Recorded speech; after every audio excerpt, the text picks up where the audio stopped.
Hello friends, today we will understand how a current varies in a three-phase induction motor. To understand this, first we have to know about something about equivalent circuit of three-phase induction motor. Through this we will understand how a current varies in an induction motor. We all know that when load varies, the current increases or decreases according to the load. But what happens inside a motor? What happens to in the circuit which causes the variation in current? For this is a three-phase approximate equivalent circuit of a three-phase induction motor. R1 is the stator resistance, this is stator reactance, RC and XM are the core and magnetic loss components.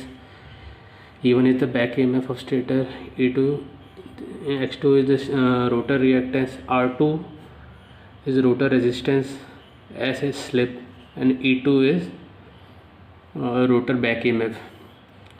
I hope you are all familiar with this term. And now moving ahead, this is the simplified equivalent circuit which is referred to the primary side. I have referred X2 and R2 to the primary side and made a simplified circuit which is this X2 dash and R2 dash, which I have referred to primary side. Now if we consider the impedance from this side, seeing from the stator, if we write the impedance, what will be the impedance? We all see that there are two types of impedance here, resistance and reactance. So we can write equivalent impedance of the circuit. Z equivalent is equal to R equivalent of all the resistance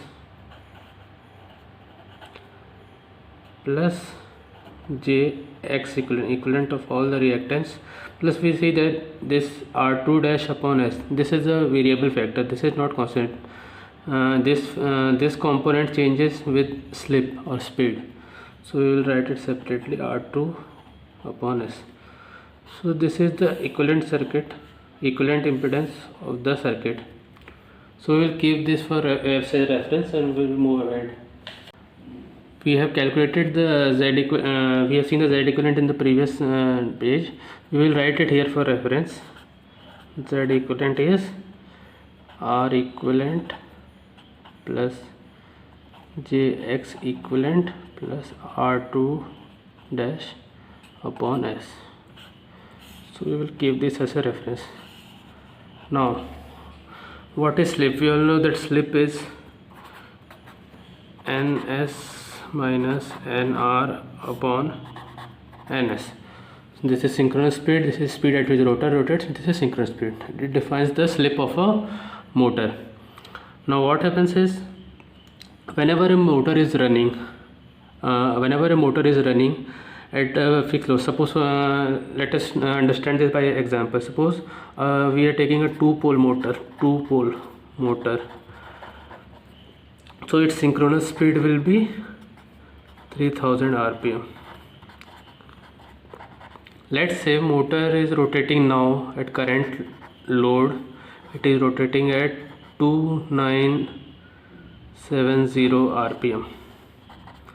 So slip will be 3000 minus 2970 upon 3000, that is 30 by 3000, and that is 0.01.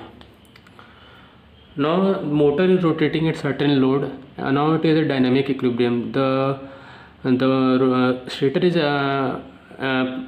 giving enough power to rotate the motor at this load. Now what happens when load changes? Suppose a load increases. Whenever a load increases, the load torque increases. What load torque does? It reduces the speed of the motor. Now let us, in this same, considering the same example, if you see that a load of the motor has increased, so what will happen? Its speed will reduce. Now in the second, this is first case. Now in the second case we see that when the load has increased, speed is reduced to 2940 for example.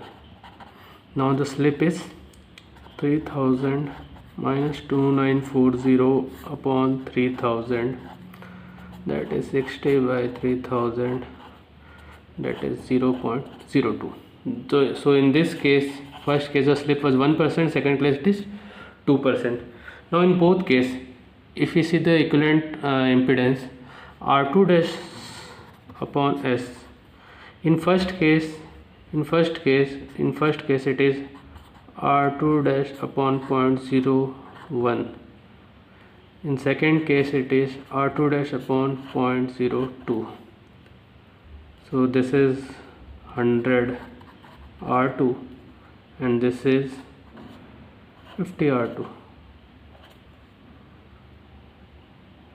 So we can see that impedance of the during first case, when motor is rotating at less speed, was considerably higher and then when load was increased. So what happens when we can by seeing this example, we can see that whenever load increases, speed reduces.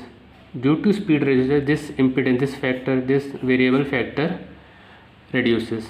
Now if we go back to the previous page, we can see that the stator current IS is equal to V1 upon Z equivalent. Now we have seen that when load increases, speed reduces, and Z also, in Z equivalent, that is what we learned from R2 upon S factor, that also reduces. When Z equivalent, when impedance will reduce, the current will increase. So this is how a current increases if you understand it through circuit theory. So now we have seen that the current varies with how current varies with the load. Now we will see how much the current will vary and when, due to this, after this variation of load, a new dynamic equilibrium will be attained.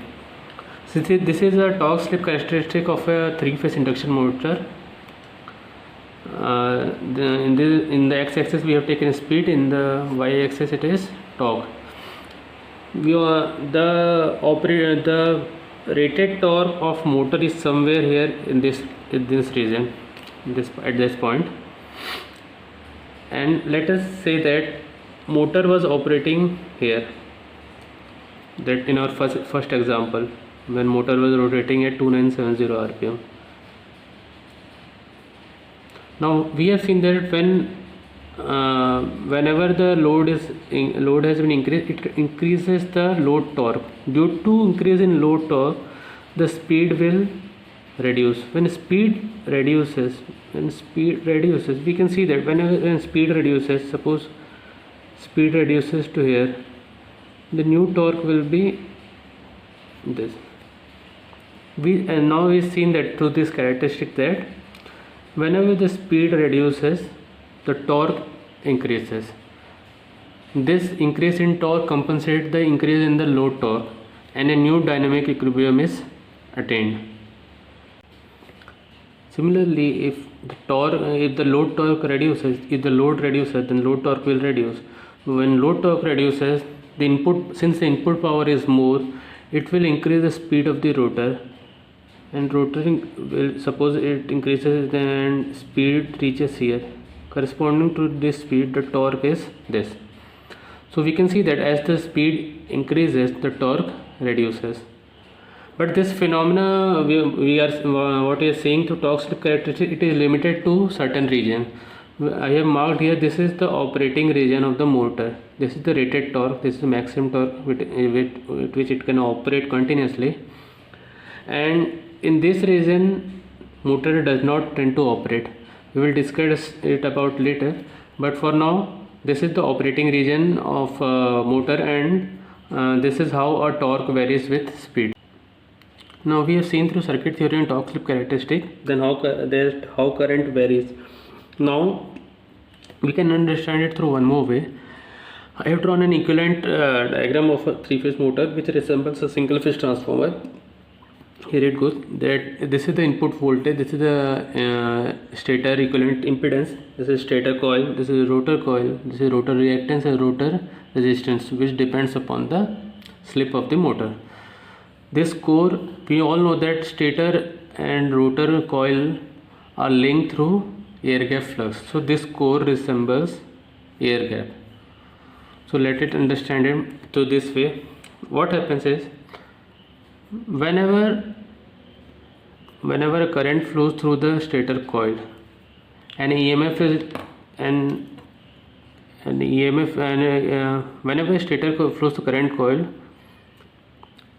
this coil develop a flux. Let's say this direction of this flux is, and this flux also links with the rotor. Let's say direction of this flux is this side, and we represent it through phi s. Now this phi s, when cut the coil of the rotor, it generates a EMF which is E2. Since the rotor is already short circuit, a rotor current will start to flow. When rotor current flows, it generates a back EMF which is equivalent, which is opposite to the cause through Lenz's law. So we can say that back EMF is generated in this direction, which we can write as phi r. This phi s minus phi r gives or equivalent air gap flux. Now we have seen that whenever load increases,